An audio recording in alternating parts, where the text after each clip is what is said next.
Hello, everybody. Welcome back to another Company and Crew Productions. We got a podcast for you this time. It's me, Eric. This is going to be episode 1, talking about Machiavelli. We got the crew here. Machiavelli and the Prince. Oh, yeah, specifically Machiavelli, the Prince. You guys want to introduce yourselves? My name's Jason. I'm Andre.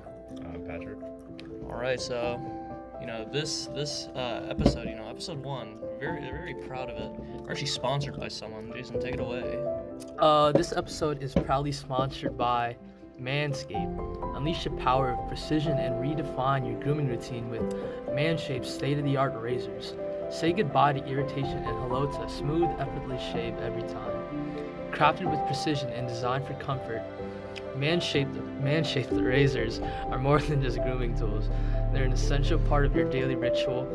Join the ranks of those who discovered the art of shaving with Manscaped and save yourself 20% off your next purchase on Manscaped with the code CompanyInCrew4. Thank you, Manscaped. Yeah, we'd like to thank Manscaped for this, making this podcast episode actually possible. Yeah. So, just gonna say, y'all know Antonio Machiavelli? Oh, yeah. I don't know a little bit about it. Heard of it. It's Nicole Machiavelli. Wait, is it Nicolo? It's Nicole. Hold on, computer. Oh, yeah. I always thought it was like Nicholas or something. This is probably like what people call him. Was it like Niccolo? Is that Yeah, I think actually- pronunciation wise, it's Nicolo. so Nicolo Machiavelli. This is Italian. Of course, Italian and Nicolo kind of screamed. It's like that. He was he was also a philosopher. Excellent. Is it like that word? He's exiled. Him being exiled is yeah. He's like, I gotta get my job back. And he's like, I know, I'm gonna write the Prince so I can win the favors of Medici. Medici. He wanted to get his chair back and he never did.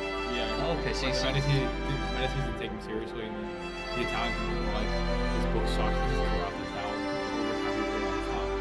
Maybe this book is kind of nice. But other people are like, maybe this is satire of town. See, that's something I actually learned something new here today. That's actually quite a surprise. So, we should move on to the general plot and synopsis of the book. It doesn't really follow the style of most normal novels. It doesn't really tell a story per se. Yeah, it's more like a guide.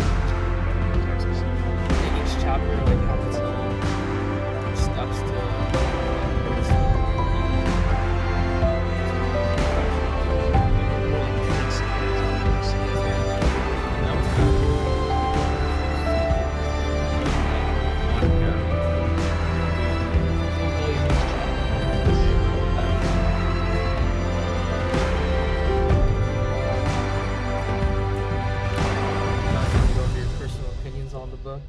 Alright, who would like to go first? Alright. I thought the book was really repetitive. Like the chapters kind of bled into each other when it came to like subject matter. Like I swear there was like 3 chapters in a row. It was like, would you rather be loved or feared? It wasn't. Yeah, they did repeat points a lot. That was like one of the things I liked. I remember the love or fear one. I think. Yeah, the whole like love or fear is one of the oldest rhetoricals of them all. Yeah. So I guess Machiavelli did have that going for him. He was able to get his whole rhetorical situation settled in a book. I honestly just thought the book was very pretentious. I thought Machiavelli, well, yeah, he did have some good points in what he was saying. I think a lot of what he was giving advice on is something he doesn't really know himself too much. I know he's a diplomat, but some of the points he was talking about, like, Auxiliary troops and stuff.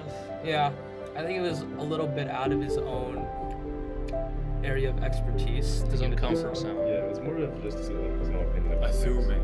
Yeah. Yeah, he didn't really have any percent experience with that. What do you think, Andre? Okay, let me be real with you. Yeah, it was really boring. It was boring as hell. Like, I literally had to like wash my face every 20 minutes just to finish the damn book. And it was that. Like, I had to go to Same with like wording, vocabulary. What was it, like 26 chapters? Yeah, it was like. It was like 80 some pages of a snooze fest. The Prince must buy auxiliary troops speaking of how he wrote his book, we can go on to his writing style. All right, you know what, I'm gonna say it. I read his book, you know, and I even took like a highlighter and put his things. It generally was so boring reading his writing style. Yeah, I made annotations for it, And very but similar. it was so boring. Yeah, just old English, old language, you know. It's very boring to read. Yeah, it's like thank God people stopped writing like these people not who don't read. Yeah, it's hard for people in the 21st century to read past words. You know, we don't use the same language. We don't talk like them. Anytime when I used to be in a queue, like anytime my teacher would assign like Shakespeare or some stuff, I'll be like, oh my god. See that's where I can argue something. Shakespeare at least has poetry. That one at least has like, you know, if you could peel back the layers, you're able to see like the true meaning of it. This one is just you must not use mercenaries. Mercenaries are bad. Don't use auxiliaries. They're also bad. Foreign troops, while not as bad, they are still good, but they're so bad. You need to raise your own militia. It's like, okay, when's the last time you heard like a call from your leader? Like, excuse me, we need to raise the militia. Flash of Let me get a drink of water.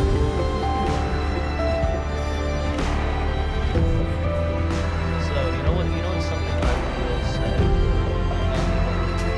and it's like, if you like at least, so there'd be, you know those chapters where it'd be like 10 or 5 pages long, and it's just text, chitter-chatter? and it's just chit chat of him being like, here's this historical ruler, here's his whole story.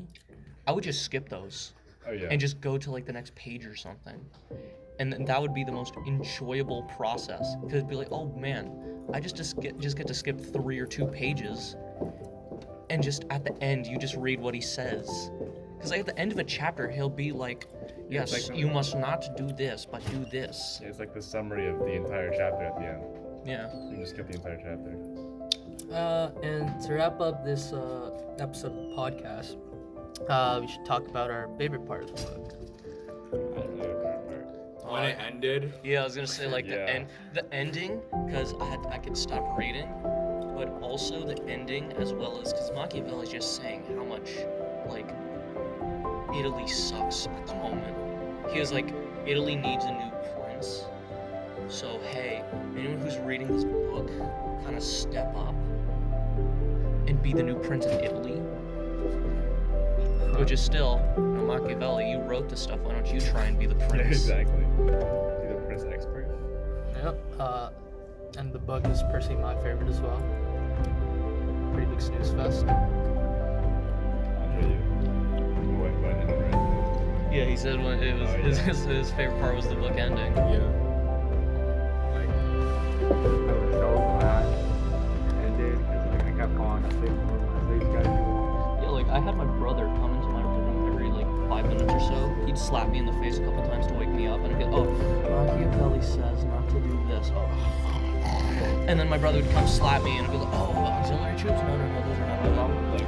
Drop like ice buckets in my I like eventually started making this gold machine that would like pull a rubber band and hit me in the wrist.